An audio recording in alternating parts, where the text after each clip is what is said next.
Hello, നമുക്കിന്ന് ഇതുപോലൊരു അടിപൊളി ക്രിസ്മസ് റീത്ത് ഉണ്ടാക്കി നോക്കിയാലോ? അതിപ്പോൾ നമുക്ക് എങ്ങനെയാണെന്ന് ചെയ്ത് നോക്കാം. അപ്പം ഞാൻ ഇന്നലെ ഷോപ്പിൽ പോയപ്പോഴാണ് എനിക്ക് ഈ ചാക്ക് കിട്ടിയത്. അപ്പം നമുക്ക് ഈ ചാക്കിൻ്റെ ഒരു പീസ് മുറിച്ചിട്ട് അതിൻ്റെ 4 സൈഡ് ഇതുപോലെ നമുക്ക് അത് മടക്കി വെക്കാം. അപ്പം അത് മടക്കിയിട്ട് ഈ ചാക്ക് നൂല് കൊണ്ട് തന്നെ നമുക്കത് കെട്ടാം. നല്ല ടൈറ്റായിട്ട് എല്ലാ സൈഡും ഒതുക്കിയിട്ട് നമുക്ക് ഇതുപോലെ കെട്ടിയെടുക്കാം. നമ്മുടെ ഒരു ബോയിൻ്റെ ഷേപ്പൊക്കെ വരും, അങ്ങനെ നമുക്ക് കെട്ടിയെടുക്കാം. അത് നല്ല ടൈറ്റായിട്ട് കെട്ടണം. ടൈറ്റായിട്ട് കെട്ടിയിട്ടുണ്ട്. ഇപ്പം നമ്മുടെ ഈസി ആയിട്ടുള്ള ബോ റെഡി ആയിട്ടുണ്ട്, ചാക്ക് കൊണ്ടുള്ള ബോ. അപ്പം ഞാൻ ഇതുപോലെ കുറച്ച് ഉണ്ടാക്കി എടുത്തിട്ടുണ്ട്. അപ്പം നമുക്കിനി ഒരു വുഡൻ റിങ്ങിലോട്ട് ഇതുപോലെ യാണ് ചുറ്റിയെടുക്കാം.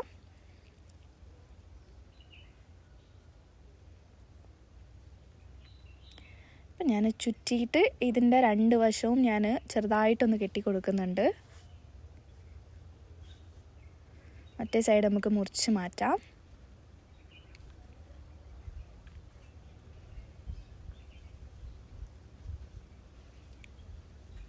ഇപ്പോൾ 2 സൈഡും നമ്മൾ കെട്ടിയെടുത്തിട്ട് നമുക്ക് അതിനകത്ത് വേണ്ടത് സൈപ്രസ് ട്രീൻ്റെ ഇലയാണ്.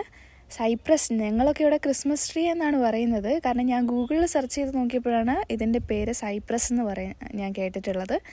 അപ്പോൾ നമുക്ക് ഇത് അതിനകത്തോട്ട് ഫിറ്റ് ചെയ്യാം. ആ നൂലിൻ്റെ ഇടയിൽ കൂടെ ഫിറ്റ് ചെയ്യും. കാരണം ഈ ഇല നമുക്ക് ഫിറ്റ് ചെയ്യാൻ വേണ്ടിയിട്ടാണ് ഞാനത് നൂല് ചുറ്റി കൊടുത്തത്. അപ്പോൾ നമുക്ക് കറക്റ്റ് അതിൻ്റെ ഇടയിൽ കൂടെ നമുക്ക് ഫിറ്റ് ചെയ്യാം. അപ്പം ഇങ്ങനെ ഭംഗിയായിട്ട് നമുക്ക് ചുറ്റി കൊടുക്കാം.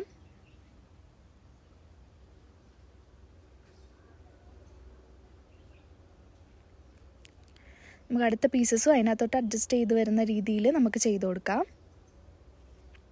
ഇങ്ങനെ തന്നെ കാണാൻ നല്ല ഭംഗിയുണ്ട്. കാരണം നമുക്ക് ഈ ട്രീ വെച്ചിട്ട് ചെയ്യുകയാണെങ്കിൽ, ട്രീൻ്റെ ഇല വെച്ചിട്ട് ചെയ്യുകയാണെങ്കിൽ തന്നെ കുറേ ദിവസം നമുക്ക് ഇതേപോലെ തന്നെ ഈ ഗ്രീൻ കളർ തന്നെ ആയിട്ടിരിക്കും. കുറേ നാൾ നമുക്കിത് ഉപയോഗിക്കാം. കാരണം ഇത് നമുക്ക് അഫോർഡബിളുമാണ്. കാരണം നമുക്ക് പുറമേ നിന്ന് വലിയ സാധനങ്ങളൊന്നും ഇതിനു വേണ്ടി ആവശ്യമില്ല. അപ്പോൾ നമുക്ക് ഈസി ആയിട്ട് ചെയ്യാവുന്നേ ഉള്ളൂ. അപ്പോൾ ഞാനിത് ചുറ്റിയിട്ടുണ്ട്. ബാക്കി നമ്മൾ ചെയ്ത് വെച്ച ബോ ഞാൻ ഒട്ടിച്ചു കൊടുക്കുന്നുണ്ട്. പൊട്ടിച്ചപ്പോൾ നല്ല ഭംഗിയുണ്ട്. ഇതിനകത്തോട്ട് ഞാൻ തെർമോക്കോൾ ബോൾസ് ആണ് ഒട്ടിക്കുന്നത്. അതായത് തെർമോക്കോൾ ബോൾസിൻ്റെ റെഡ് കളറ്. ഇനി നമുക്കതിൻ്റെ സെൻറ്ററിൽ കൂടെ ഇതുപോലെ തന്നെ തെർമോക്കോൾ ബോൾസ് ഒട്ടിച്ചു കൊടുക്കാം. ഇനി നമുക്കൊരു പൈൻ കായും കൂടെ അതിനകത്ത് ഒട്ടിച്ചു കൊടുക്കാം. ഒട്ടിച്ചിട്ടുണ്ട്. അപ്പോൾ നമ്മുടെ ഈസി ആയിട്ടുള്ള റീത്ത് റെഡി ആയിട്ടുണ്ട്. Thank you.